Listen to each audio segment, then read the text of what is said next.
Hi everyone, Danny here today, wanting to talk to you about Andy Andrews' book, Sweat the Small Stuff. Let me say up front, Andy Andrews is a favorite author of mine. He teaches, personal development, leadership style books. But the thing that I really like about Andy Andrews, he's unique. He's different. He's a history buff. He's he's got an amazing ability to reach into history and grab an example from history that not only has nobody used as an example before, but the vast majority of the time you're unaware of it, and it's absolutely fascinating. I'll give an example. Most personal development leadership books will talk about persistence. You need to be persistent. You need to push through, never give up, keep trying, all that kinds of stuff. What is the number one example off the top of your head? Thomas Edison and the light bulb. Right? How many times have they talked about Thomas Edison and his quotes and everything else? It's old hat, it's old hand. You don't hear Thomas Edison mentioned in any of his books. One of my favorite of his books, The Traveler's Gift, has a chapter about persistence. And he uses Christopher Columbus as an example. And you learn fascinating things about what Christopher Columbus had to go through, how long it took Christopher Columbus to come up with a backer before he could come to America. Honestly, it's a better example than Thomas Edison, and it's more fascinating because you've never heard of it before. He does the same thing in this book. The premise of the book is, everyone says don't sweat the small stuff, and everything's the small stuff, so don't worry about it. Well, his premise is you really need to sweat the small stuff. The small stuff has massive impacts, and he gives examples from his own life. He gives examples from history. He works with a lot of the military and especially the special forces, and he gives examples from his current work with the military and the special forces. Throughout the entire book, there is only one example given that I already knew about. And I would be willing to bet that the vast majority of people don't know about this unless they've read some of the same books that I have. And I may have even learned this from a previous Andy Andrews book. I don't remember where I learned of this from. But he uses the example of Napoleon's loss at Waterloo. What most people don't know is Napoleon won the Battle of Waterloo and then turned around and lost after he had already won, because he ignored a bag of nails. A small thing, a bag of nails, ended up costing him a victory that he had already won. You want to know more? Listen to the book, because I'm not going to give it away. Andy Andrews narrates his own books. Andy Andrews is a fabulous narrator. He puts a lot of excitement into his voice. His voice has a way when he's using his historical example, his voice really has a way of just drawing you in and putting you there in the moment. I mean, you can picture in your head, and it's probably the combination of his voice and his writing. He does a good enough job of that it puts you in the moment. You can picture what's going on around you. I mean, if it's exciting, your heart rate goes up and your blood starts pumping. If it's sad, then that's horrible. That's sad. He does a great job of drawing you in.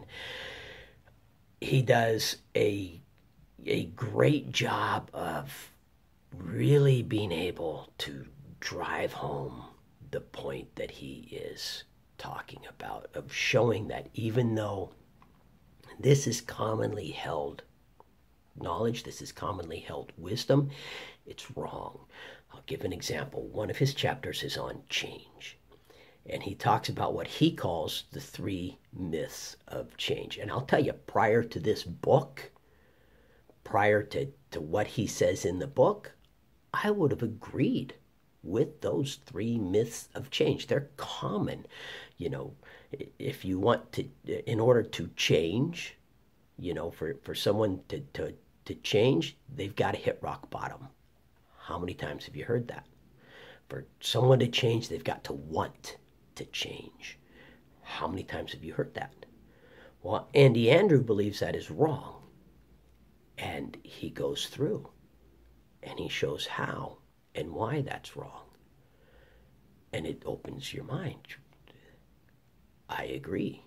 That is wrong. In fact, now that I see the evidence you've brought forward, not only do I agree that is wrong, I can't believe I was fooled into believing that in the first place.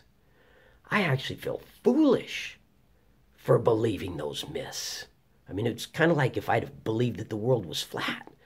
Now that I see from space a picture of the Earth, I feel foolish. How could I possibly have ever believed that kind of a thing? And, more importantly, he explains why it is important to you in your dealing with others as parents, in your dealing with children, why it is important that you do not believe those myths. If you want to change, if you want to help others change, why it is important that you understand that those myths are myths. And then he gives what he calls the 2, I won't even call them keys to change.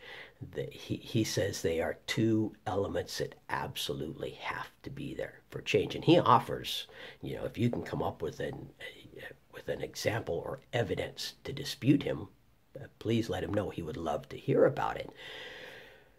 But as he goes through and he explains those 2 components, and I really think about it, and don't blow the first one off when he first starts talking about it. Give him an opportunity to explain exactly what he means, because when he first says it, there's a bit that goes, I don't know if that's really me, because the first example he gives is, you know, in order for you to change, you've got to know what's in it for me, which sounds very selfish. But then he goes on to explain that when he says what's in it for me, that doesn't necessarily mean what's in it for me by myself, you know, just me here. What's in it for me, which includes the people around me, my family, the people that I care about. If I'm a leader, the people in my organization, that's all included in the me part of it. What's in it for me, what's in it for my organization, what's in it for my family, what's in it for the people that are in my circle that I care about. Not just me to the harm of everybody else. So give him a chance. And he gives those 2 examples, and he explains those 2 examples. And when he's done, it's actually got me with some areas of my life that I have been wanting to change and struggling with, sitting down and rethinking and taking my journal. And I'm not a daily journaler.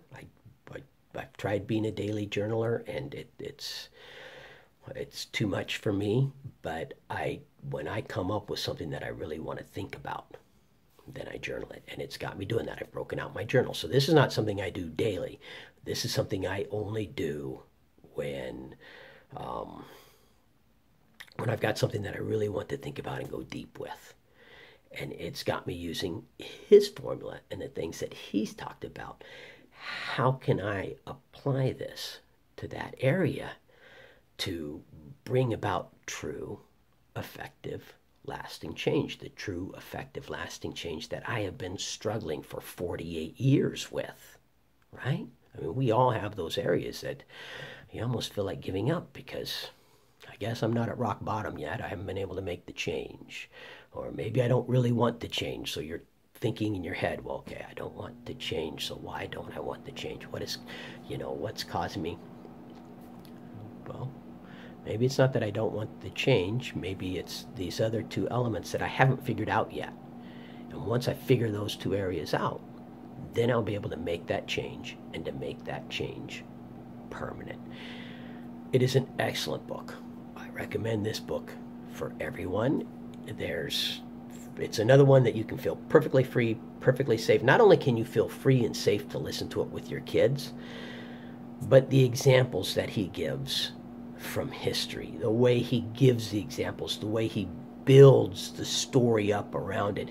There are a lot of authors out there who use stories, who use parables to get their story across, and it lacks excitement because it's trying to get the point across. His aren't that way. There's plenty of excitement there. Not only will your kids learn something, but your kids will enjoy the book. Your kids will get drawn in. You will get drawn in.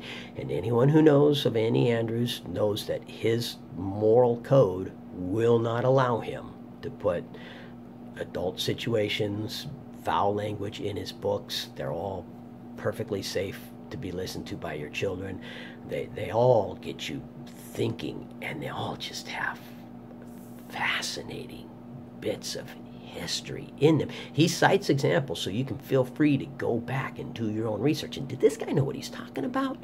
I mean, when he talks about, did you know Lewis and Clark took an air gun with them? And that's how they fought off the Indians? You know, with an air gun, BB gun, pellet gun, an air gun? Did you know that? I didn't know that. That is mind-boggling. Absolutely mind-boggling. And I'm going to let him tell you the story. Hopefully, I've kind of wetted your whistle a little bit there, so you're going, wait a minute, what is this? I got to get this book and find it out. But then you can go back and you can do the research and go, holy snap. He knew what he was talking about. That's true. That's actually a part of my history.